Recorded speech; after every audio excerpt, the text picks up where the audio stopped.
बिस्मिल्लाहिर्रहमानिर्रहीम। मेरे प्यारे पाकिस्तानियों, मेरे बुज़ुर्ग, मेरी माएँ, मेरी बहनें और मेरे भाई, मेरे बाबा उमर फ़ारूक डार पिछले 26 रोज़ से सियालकोट जेल की मौत की चक्की के अंदर पिस रहे हैं, उन गुनाहों के लिए जो उन्होंने कभी किए ही नहीं।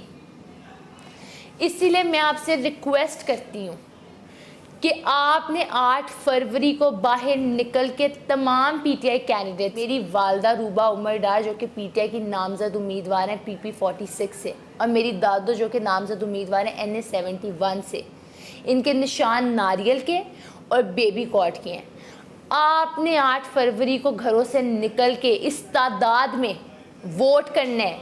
PP 46 से नारियल पर मोहर लगानी है, NA 71 से बेबी कॉट के ऊपर मोहर लगानी है कि पता चले लोगों को आपने इंसाफ करना है उमर फ़ारूक डार के साथ, आपने इंसाफ करना है चेयरमैन PTI इमरान खान के साथ। 8 फरवरी को इस तादाद में निकल के आपने वोट करना है। आपके वोट से इस मुल्क में चेंज आना है।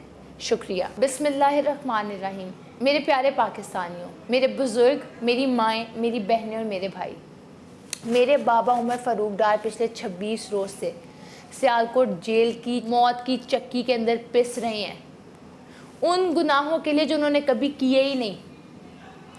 इसीलिए मैं आपसे रिक्वेस्ट करती हूँ कि आपने 8 फरवरी को बाहर निकल के तमाम पीटीआई कैंडिडेट, मेरी वालदा रूबा उमर डार जो कि पीटीआई की नामजद उम्मीदवार हैं PP 46 से, और मेरी दादो जो कि नामजद उम्मीदवार हैं NA 71 से, इनके निशान नारियल के और बेबी कॉट के हैं। आपने 8 फरवरी को घरों से निकल के इस तादाद में वोट करना है।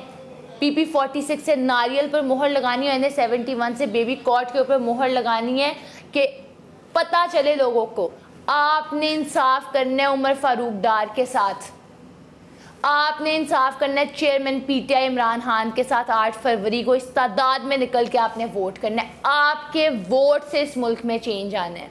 शुक्रिया।